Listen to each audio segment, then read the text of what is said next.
دنیا جب کبھی اس قوم مسلم کو بے ہوش کرتی ہے تو آزما کے دیکھتی ہے ایک بار کہ پورا بے ہوش ہوئے کہ نہیں ہوئے،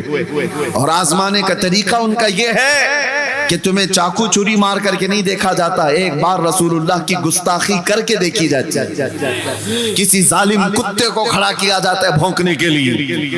نبی آخر الزمان صلی اللہ علیہ وسلم کی شان میں بھونکو، اس کو فنڈنگ کی جاتی ہے، اس کو حکومت کی پہریداری دی جاتی ہے، سب کچھ، اور وہ بھونکتا ہے کہیں بیٹھ کر کے،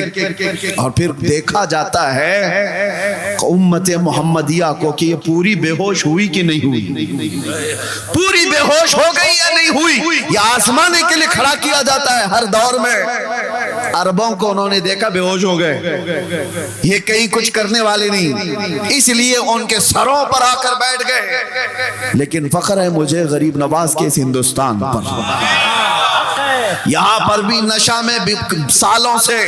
ہمیں مدہوش تو کیا گیا، اور پھر یہاں پر بھی چیک کرنے کے لیے کچھ پاکھنڈیوں کو کھڑا کیا گیا اور گستاخان رسول کو کھڑا کیا گیا، بھوکو محمد عربی کی شان میں۔ لیکن قسم خدا کی میں نے دیکھا ہندوستان کے مشرق سے مغرب، شمال سے جنوب تک کوئی خطہ ایسا نہیں جو حضور کی گستاخی پر سویا ہوا ہو، ہر محلے کا بچہ کھڑا ہوا اور ان کتوں کو بتایا آج بھی غیرت موجود ہے، اپنا سب کچھ گنبد خضرا کل بھی تھا، اور میرے نبی سے میرا رشتہ کل بھی تھا، اور دنیا کو کیسے پتا چلا کہ یہ ہوش میں ہے؟ یہی رات کے 3 بجے کا مجمع جب کہتا ہے لبیک یا رسول اللہ، قیامت ہوگا تم بے ہوش نہیں ہوں گے، بے ہوش نہیں ہوں گے۔ اور اسی ایمان کی بات میں کر رہا ہوں، چاہے جتنے بھی تمہارے اندر خرابیاں لا کر ڈال دی جائیں، لیکن عشق مصطفیٰ موجود ہو تو یہ برائیاں تمہیں بے ہوش نہیں کریں گی۔ ہاں اسی لیے میں ایک جملہ کہتا ہوں، ہمارا بچہ آج گنہگار تو ہو جاتا ہے لیکن میرے مصطفیٰ کا غدار نہیں ہوتا۔